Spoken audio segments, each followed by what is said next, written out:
must be some sort of glutton for punishment, because all it takes is Marvel putting out a cover like this whenever their sales get low enough for them to want, the toxic fans like me back, for me to keep giving them another chance. And I swear, every time they just run it into the ground, so I don't know what the point is, but I was tempted just to give it a shot, so I went on.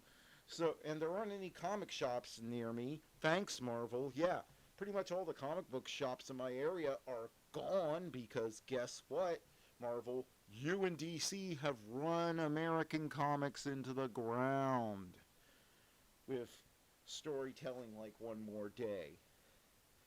So, but here we are. So, I'll give you a brief overview. I'm sure there are more detailed reviews of this. I'm not going to go panel by panel like I normally do. I'm just going to attach the ball strokes because, quite frankly, this isn't worth going panel by panel over. Not enough happens.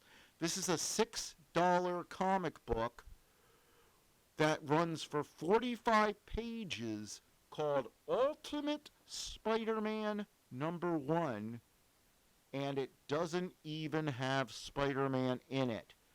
I don't mind slow build-ups, but good night. I had this same complaint with Friendly Neighborhood Spider-Man #1. If you want to sell a book into individual issues month by month, then this is not how you pace it.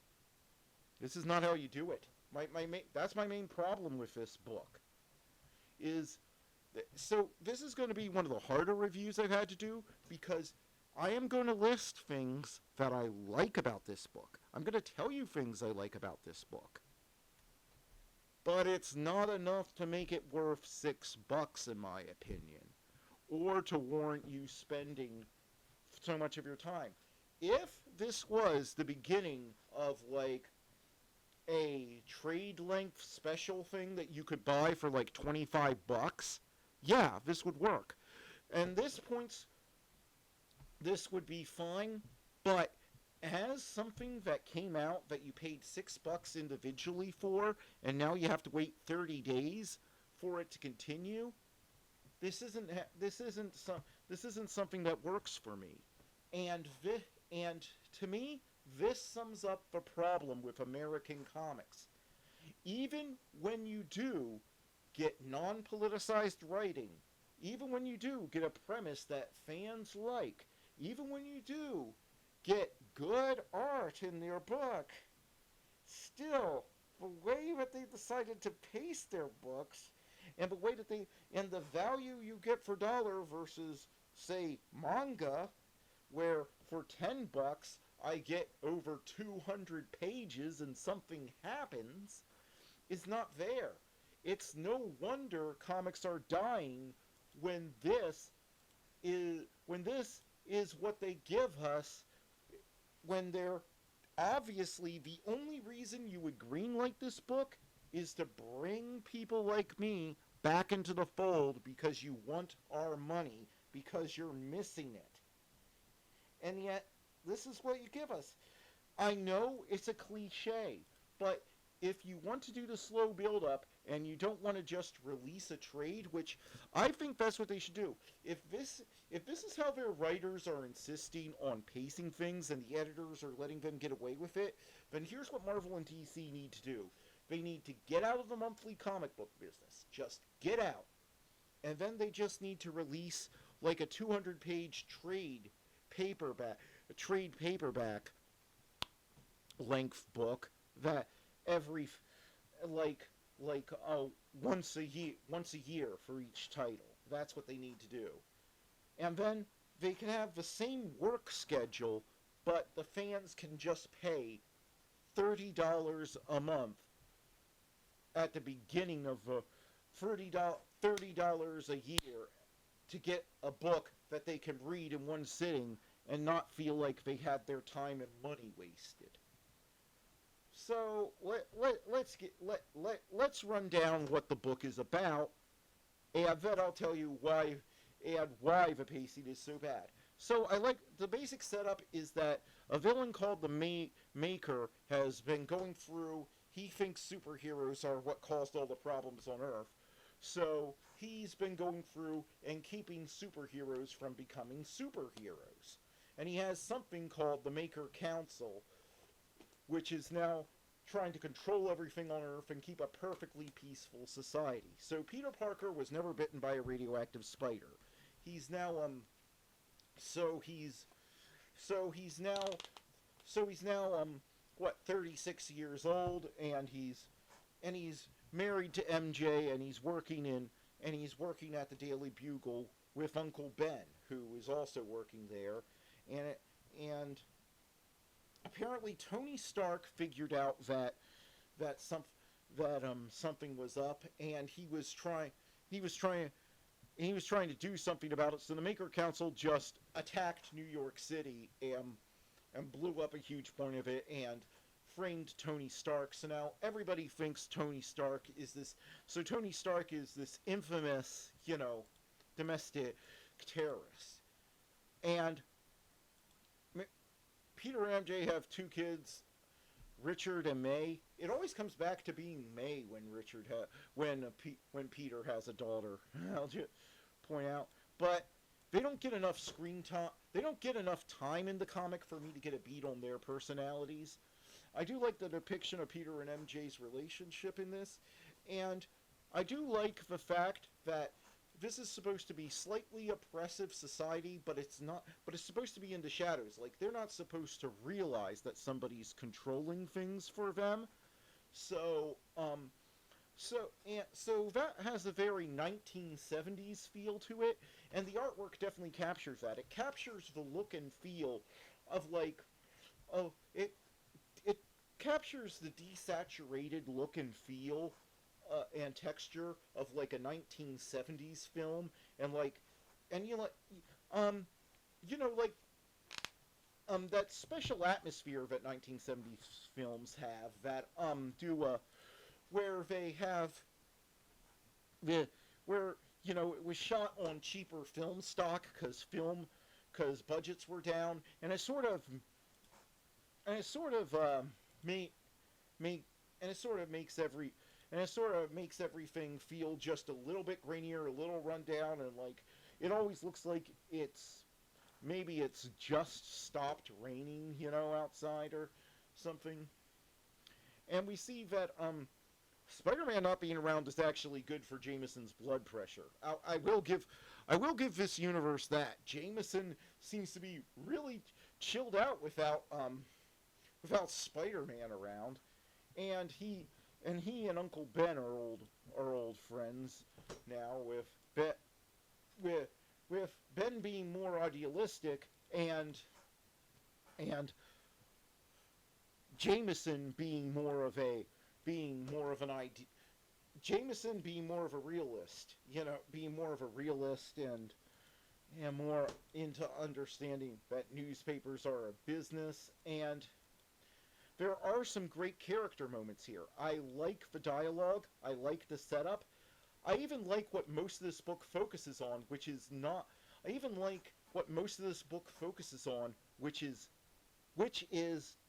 Jameson and Uncle Ben butting heads with Daily Bugle management, which the Kingpin's on the board of the Daily Bugle, so that's not good. But I find it interesting that this somehow slipped through the cracks and was able to be published, because the interesting thing is the main focus of this is actually advertisers trying to tell the Daily Bugle what they can and can't say, or they'll remove their advertising. Now, the reason why I find this interesting is, didn't Disney just pull that strong arm stuff on X? Didn't they just pull their advertising because they wanted Elon Musk to censor certain people on that platform? So I find it interesting that Disney-owned Marvel has gotten away with publishing a comic that basically puts Disney in the play in the standing in the place of organized crime. So that's interesting. Matt Murdock is a priest, of course, because if he wasn't going to be Daredevil, that seems like he would. There's a memorial for the people who died in the attack Tony Stark was framed for, and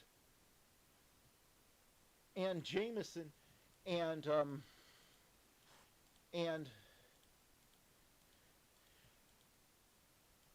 but at the Daily Bugle, Jameson and Uncle Ben quit over basically the advertisers taking control, and then we get the only piece of action in this whole comic, and that is some new Green Goblin who, I don't know if it's going to be Harry or Norman Osborn, just blows up the Kingpin's car. And that's it. That's our only piece of action in this whole 45-page comic. And then we have another very good scene of Uncle Ben and J. Jonah Jameson deciding that they're going to start their own news organization together, even though they don't exactly see eye to eye because of various things. And I like the dialogue between these two. Here's the thing. Here's the problem with this comic. If this was a film screenplay, I would watch this movie. If this was a movie starring two older character actors who were doing this, and I was going to see a movie about the struggles of trying to run an honest news business in the modern day and age when advertisers have you by the throat, and this has the right atmosphere. This has the right atmosphere to be a absolutely smashing 1970s drama. So I really like that. The problem is, it's a SpiderMan comic. Yeah. If I pay $6 for a SpiderMan comic, this isn't what I'm looking for. Yes, I like having some of this stuff in the background to add depth to the exciting adventure story content, but the adventure story is the focus. And I think this is a perfect example of why manga is kicking American comic books' ass in the marketplace. This is a perfect example. It's happening because manga, when I pick up a manga, it has all this depth and all this personal stuff, but they never forget to have an exciting adventure going on. And the exciting adventure, and it isn't going from the personal stuff to the exciting adventure.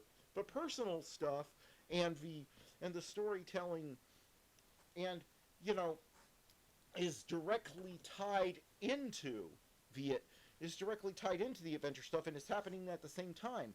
Like, here's the thing. I know it's a cliche, but sometimes the cliches are cliches for a reason. If they were going to charge $6 for this book, and if they want people to be excited enough, because here's the thing, I think it sold very well, but we don't know that for sure because, we don't get comic book sales numbers anymore. But I think there's going to be a huge drop-off in month 2 because nothing happened. Here's what you should have done. Use the cliche of showing Spider-Man in a fight with a villain, have that open up the book, and then have him wondering, then have him say, how did I get into this mess? I'm a 36-year-old newspaper writer with a wife and 2 kids. What happened? And then go into all this stuff. And then you keep the adventure story going over several issues while you keep flashing back to the setup stuff. And that's how this should have, and in my opinion, that's how this should have been put together so that it would grab readers, and especially kids. They need kids to start reading comics again or they are dead. Yet, where's the exciting stuff? Not even the cover is that exciting on this thing. I mean, it's exciting for older fans like me who want to see Peter and MJ back together, but how is this going to draw in kids? Shouldn't this have had Spider-Man fighting a villain? That's what drew me to the comics when I was a kid.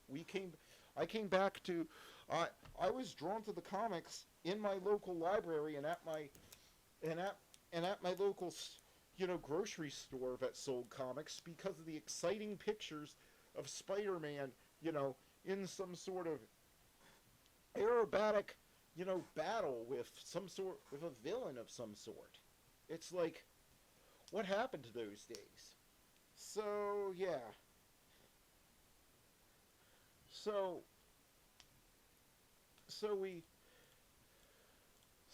yes, while I like every single one of these character moments, it's the pacing that's killing it. And we find out through a really good scene between Peter and MJ, again, that in a book that had grabbed the readers, I would be praising a lot more, that Peter's just been feeling stuck in his life, and he feels like he should be doing something more, and he and MJ agree that he's going to try and do it. And it turns out that the previous night he received a package and it turns out Tony Stark isn't dead, even though everybody thinks he's dead. He's in hiding somewhere, and he left Peter Parker all the stuff he needs to make himself Spider-Man, because he thinks because he thinks something bad is going to happen if they don't get the heroes back, and he really doesn't like the people controlling the world. So Peter takes it up, and then the comic just ends. We don't even see his Spider-Man suit. All we see is him in shadows, and that's it. And that's all there is to this comic. It's called Ultimate Spider-Man #1, and it's just a bunch of middle-aged men whining about the problems of the modern publishing business. It feels more like and here's the thing, there are glimpses of greatness in this comic, but they got too caught up whining about their own lives to make a comic that's going to grip me. So yeah, I'll continue. I'll give this series another chance, I think, when the trade comes out in the summer. I'm not going to pay for it every month with this kind of horrendous pacing, so I'm not going to be reviewing it month to month. Maybe if you have a channel where you're being paid to review comics by Patreons, it's worth it. But it's not worth it for me, paying $5 to $6 a month for a comic called Ultimate Spider-Man #1, where that doesn't even have Spider-Man in it. I mean, I liked every single character interaction in this book, but I was expecting a Spider-Man story. This was a good 1970s style drama about newspapers. Don't get me wrong. I'm not saying the people making it are talentless hacks. I'm just saying, I think they got distracted by their own personal problems that they're running into in publishing, put them in the book, and then seem to have forgotten to put Spider-Man in it. I understand that they have to justify why a middle-aged father of two would become a superhero, but they spent too much time. This could have been, and with some planning, much better paced, and it could have grabbed the readers a lot better. And I'm just out until the trade comes out. I'm sorry. I mean, this is the hardest review I've ever had to make of any comic ever, because I like most of what's in this book. I just don't like it as the first issue of a Spider-Man book. It's if that makes sense. I don't know, did this make any sense to anyone else? I mean, it just feels like it should be